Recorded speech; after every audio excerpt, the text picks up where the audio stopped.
Halo, selamat pagi, saudara. Kita berjumpa kembali dalam ruang publik KBR yang dipersembahkan oleh Yayasan Kemitraan Indonesia Sehat YKIS, didukung oleh AIDS Health Foundation AHF dan Kementerian Sosial Republik Indonesia. Bersama saya Rizal Wijaya, dan hingga pukul 10 nanti kita bakalan berbincang terkait tema pencegahan HIV dan AIDS di lingkup PMI, Palang Merah Indonesia. Baik saudara, Kementerian Kesehatan belum lama ini merilis data terbaru orang dengan HIV di Indonesia. Hingga Juni 2022, total pengidap HIV yang tersebar di seluruh provinsi mencapai lebih dari 500.000 orang. DKI Jakarta menjadi provinsi kasus terbanyak dengan nyaris 100.000 kasus. Penambahan kasus HIV dikhawatirkan akan terus bertambah, terlebih jika tidak ada upaya maksimal dari pemerintah pusat maupun daerah dalam penanggulangannya. Dan sebagai upaya mendukung pemerintah dalam pencegahan HIV dan AIDS di Indonesia, PMI berpartisipasi aktif melalui 3 pendekatan, yakni pencegahan, perawatan dan dukungan terhadap orang dengan HIV dan AIDS (ODA), ya. Kemudian anti stigma dan diskriminasi terhadap ODA, serta berupaya melibatkan ODA pada tiap tahapan kegiatan.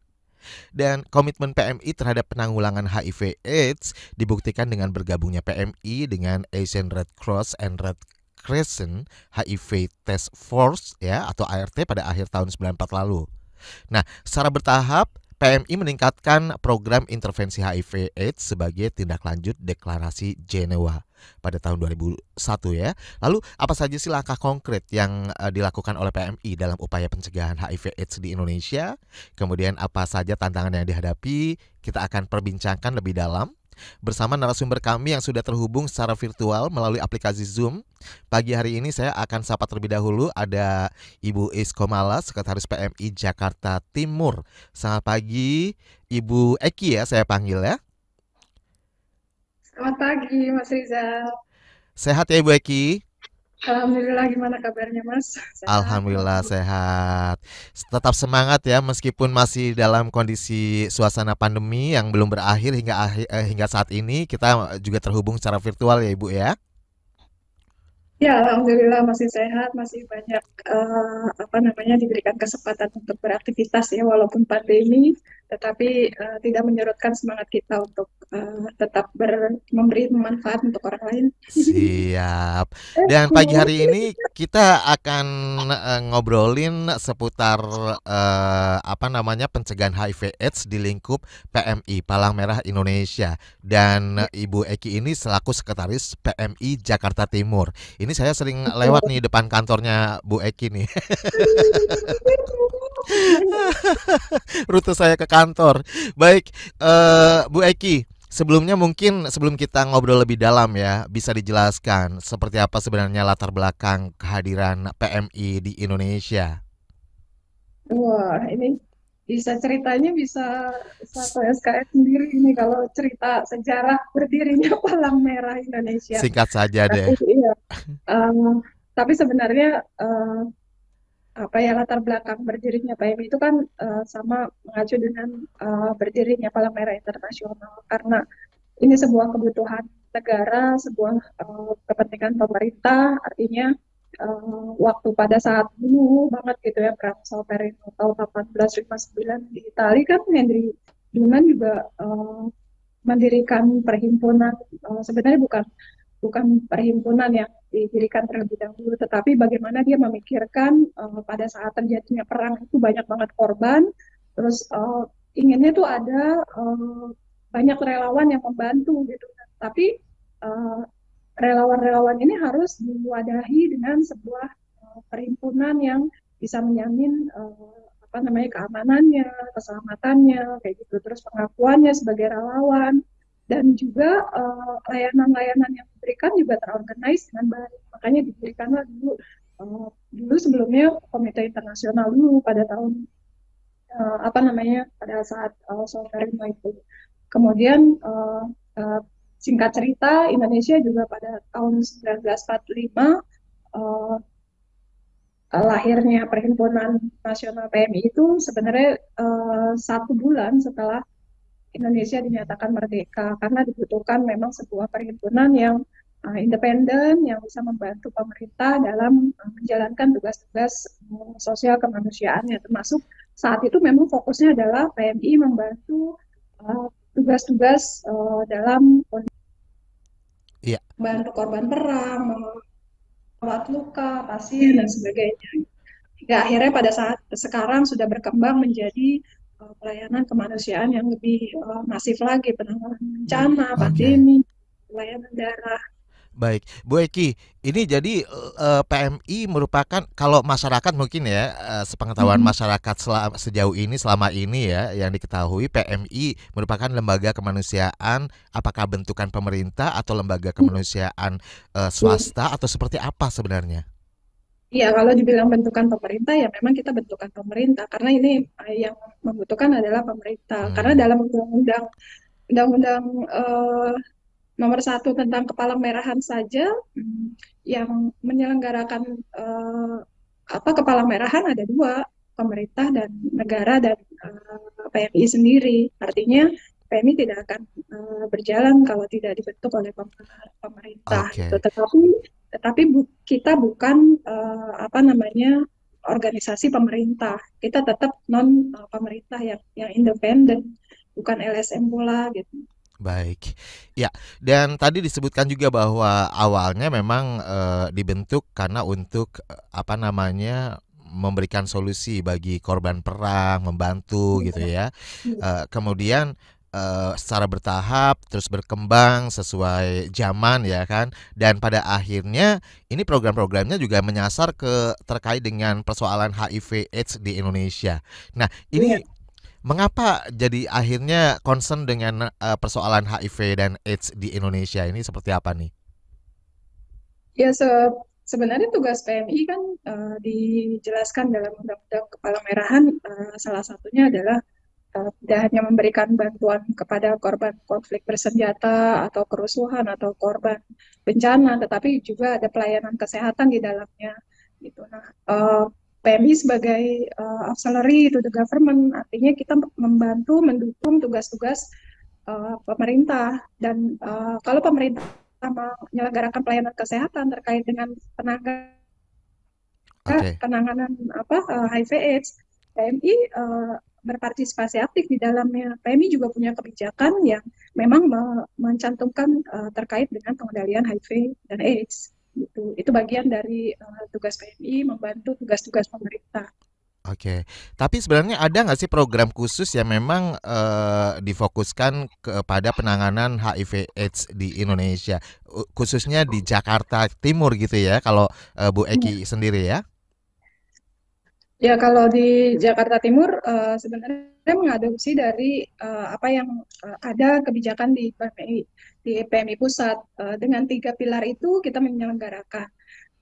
Pilar pertama di apa namanya pencegahan, di prevention itu PMI memberikan banyak sekali pelatihan-pelatihan yang bisa meningkatkan kapasitas PMI sendiri nih. Kita punya slogan begins with me itu. Jadi sebelum kita intervensi ke eksternal, kita harus menguatkan dulu internal kita. Semua Hmm, staff well informed dengan HIV/AIDS. Kemudian kita menyelenggarakan pelatihan supaya mereka bisa menjadi key person, ada core trainer, fasilitator, peer educator di lingkungan sekolah, bahkan sampai dengan peer information di kalangan komunitas kayak gitu. PMI juga, PMI Jakarta Timur termasuk, tetapi tidak hanya PMI Jakarta Timur, PMI di luar Jakarta juga mengikuti kebijakan dari PMI Pusat tiga pilar itu. Di prevention lebih banyak menguatkan kapasitas orang-orang untuk bagaimana meningkatkan kesadaran masyarakat. Kemudian di care and supportnya PMI Jakarta Timur beserta PMI yang lain di Jakarta juga di luar Jakarta kita ada program psikososial support. Nah, care and support tidak hanya kita menyediakan layanan ambulans untuk para ODIF ya orang dengan HIV/AIDS, tetapi juga ada ambulans jenazah juga untuk teman-teman ODIF yang mohon maaf meninggal dunia, itu kita bisa memberikan layanan tanpa hmm, diskriminasi, tanpa diskriminasi ya. Kemudian psikososial support juga kita bisa melakukan pendampingan bagi mereka yang membutuhkan rujukan, membutuhkan apa namanya support gitu, teman dan sebagainya. Dan kemudian di anti stigma dan diskriminasi ya semua campaign kita lakukan menyasar berbagai sektor, eh, termasuk target-target yang potensial dan strategis, tergantung dari ininya sih eh, apa sasarannya. Kalau misalnya sasarannya orang dewasa ya metode dan medianya tentunya berbeda dengan sasaran kita remaja. Kalau remaja ya lebih pada peer approach gitu, youth approach. Pendekatannya Disesuaikan dengan target audiensnya seperti itu betul. ya. Baik. Kalau darah juga termasuk ya, kita kan ada apa namanya penyediaan darah aman. Itu salah satu kebijakan PMI juga, aman dari HIV. Seperti itu. Baik. Ada screening screening darah termasuk salah satu kebijakan dalam pencegahan HIV Oke, di PMI. baik. Jadi di dalam internal PMI sendiri ini apa namanya ada program untuk peningkatan kapasitas kepada para Nah, relawan, kepada para anggotanya gitu ya terkait ini dengan isu lanjut. HIV/AIDS ini. Dan Betul. kalau kita bicara terkait dengan sosialisasi, edukasi kepada masyarakat untuk meningkatkan kesadaran di masyarakat terkait isu HIV/AIDS ini. Nah, seperti apa dari pantauan PMI sendiri, Mbak Eki? Bagaimana sebenarnya tingkat kesadaran di masyarakat terkait isu HIV dan AIDS sejauh ini? Ya, sama halnya kayak pandemi COVID sekarang. Awal-awal mereka takut gitu. Hmm, COVID kan awal-awal kayak gimana kita dihadapkan dengan panik ya. kepanikan, ketakutan, stres, kekhawatiran, bahkan ada yang kecemasan berlebihan gitu. Itu juga terjadi pada kasus pertama-tama HIV. Semua orang, bahkan ada teman-teman kita yang sakit, tidak bisa dipegang, tidak bisa mengakses layanan kesehatan gitu. Tapi waktu berjalan, semua sektor terlibat, teman-teman LSM luar biasa dia berupaya, pemerintah juga meningkatkan kebijakan-kebijakan, upaya-upayanya, semua kita di tataran implementer juga bahu-membahu bergandengan tangan gimana caranya tidak terjadi lagi diskriminasi, kemudian uh, penyebaran akselerasi program-program penanggulangan HIV gitu. Dan ya sampai hari ini sih maksudnya tidak terlalu panik di awal-awal gitu. Hmm. Dan banyak banget teman-teman yang mendengar HIV, oh udah biasa aja, sama kayak sekarang COVID juga, oh kok ya dia lagi kena COVID, oh ya udah biasa aja, nggak ada kayak Nggak ada nggak kepanikan ada kayak di awal ketakutan. ya. Awal-awal luar biasa, bahkan ada yang meninggal keluarganya pun nggak boleh masuk. Kita Hmm. pernah ngangkut apa tuh namanya, ngangkut pasien, ngangkut evakuasi pasien itu sama sama keluarganya benar-benar nggak dipedulikan gitu.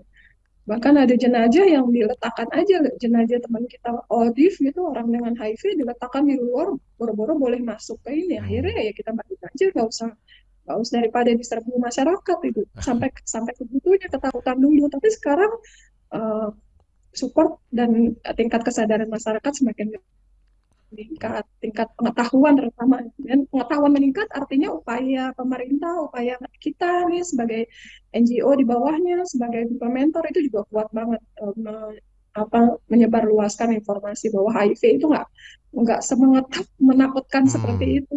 Jangan cemas, jangan, tidak ada lagi diskriminasi itu sih. Oke, saya penasaran nih, sebenarnya langkah konkret seperti apa sih sosialisasi edukasi yang dilakukan oleh PMI terkait isu HIV/AIDS ini kepada masyarakat dilakukan dalam bentuk program seperti apa, packagingnya seperti apa sih? Nanti boleh diceritakan ya, Bu Eki ya. Dan saya juga penasaran nih, mengapa ya tingkat seiring berjalannya waktu nih tingkat kesadaran di masyarakat sebenarnya udah mulai tumbuh gitu ya tingkat awarenessnya.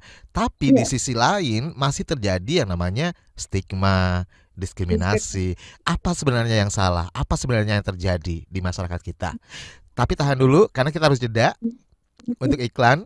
Dan Bu Eki jangan kemana-mana ya, tetap bersama saya Rizal Wijaya. Dan juga tentunya saya akan mengundang juga nih untuk Anda pendengar yang ingin bergabung untuk bertanya secara langsung kepada Ibu Eki dari PMI Jakarta Timur, silakan Anda bisa gunakan telepon bebas pulsa di 0800 245 7893.